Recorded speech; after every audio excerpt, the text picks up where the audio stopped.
of the gods and champions. The righteous are fifteen here. It's my Lord. It's my body. It's my life. Hey guys, how you doing on this Thursday, September 2nd, 2021? Thank you for joining me here tonight for another metallic episode of Music of Destruction. Bringing you guys the very best in metal related content right here on YouTube on one of the only metal channels you need. If you missed any videos in the past week, click the eye in the upper right corner, get caught up on all the latest videos. I'd really appreciate it. Everything you need is up there. Please go and check out the latest videos. If you want me to review anything, make suggestions in the comment section below. Slam, deathcore, metalcore, and modern tech death. Don't care for them. I think they're garbage. If you like them, that's great. Don't expect me to review them. Remember, subscribe and turn on that bell so you don't miss anything. One of the hardest working metal channels right here with Music of Destruction. And I'm going to give it to you as brutally honest as possible, regardless if you like my fucking opinions or not. I really don't care. You can always click the X and go watch somebody else who caters to your sensibilities. I'm not going to do that. Welcome to Top 15 Thursdays here on the channel. Once again, tonight we're going into South Korea for my top 15 South Korean metal bands. I'm really excited for this one because I've always loved a lot of bands from both North and South Korea. And yes, the top 15 North Korean metal bands list or video is coming as well. It's been awesome to learn and discover more bands over the years from various places around the world. And I love buying metal from all over the fucking planet. So let's just get into it. Coming in at number 15, Adokhsiny, live in Satanik Symphony, released in 2006.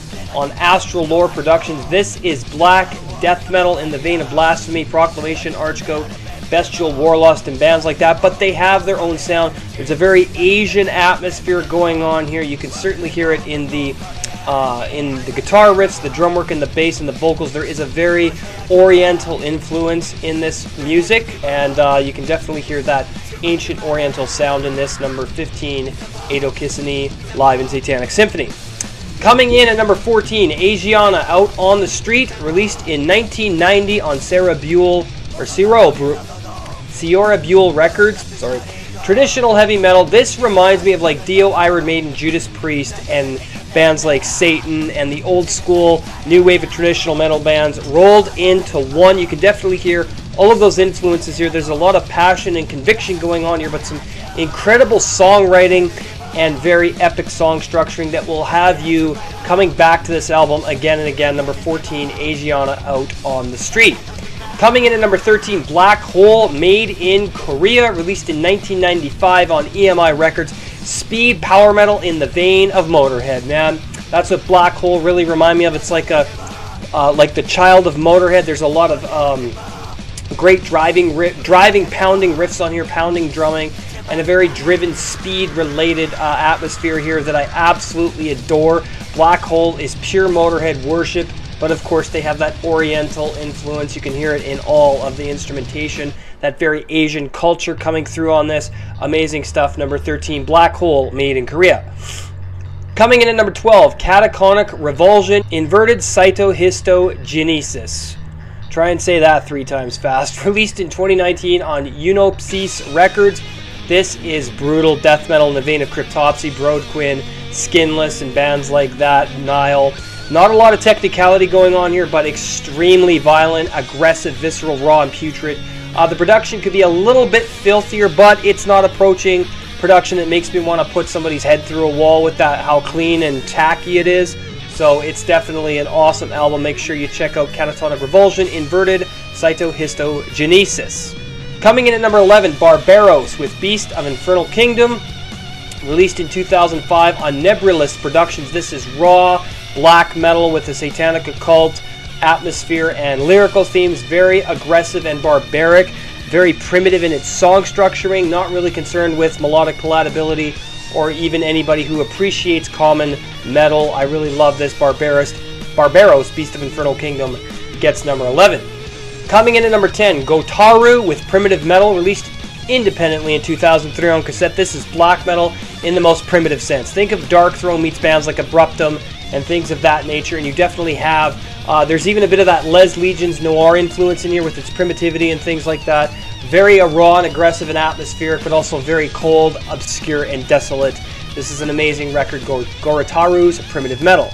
Coming in at number 9, Infinite Hatred with Hateful Spell, released in 2006 on Karazakaram Records. This is raw black metal in the vein of pure fucking misanthropic destruction.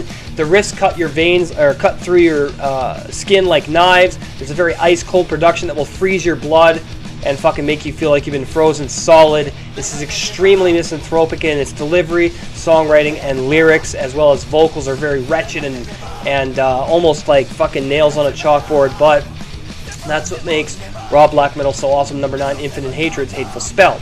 Coming in at number 8, Meth Kamel with 20th Century, released in 2020 on Union Steel Productions. This is heavy thrash metal, very epic, very old school, nostalgic. I get like all of those influences from the early 80s on this with a heavy thrash metal combination. You cannot go wrong. It's like Dio meets Overkill in a lot of ways, or Creator meets bands like Judas Priest and Iron Maiden meets Sodom and Creator. It's very, very influenced by that old school, and you can certainly hear that in here. But again, with that oriental influence, that oriental sound, this is awesome stuff. Meth Kamel's 20th Century gets number 8.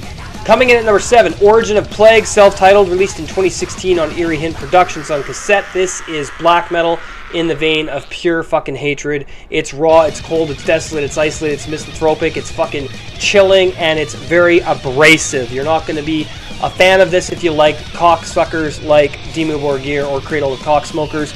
So I wouldn't expect any of those people to even come near something less. Anybody who loves commercial metal is going to pretty much hate a band like Origin of Plague, which works out fine for me. Number 7, Origin of Plague, self-titled.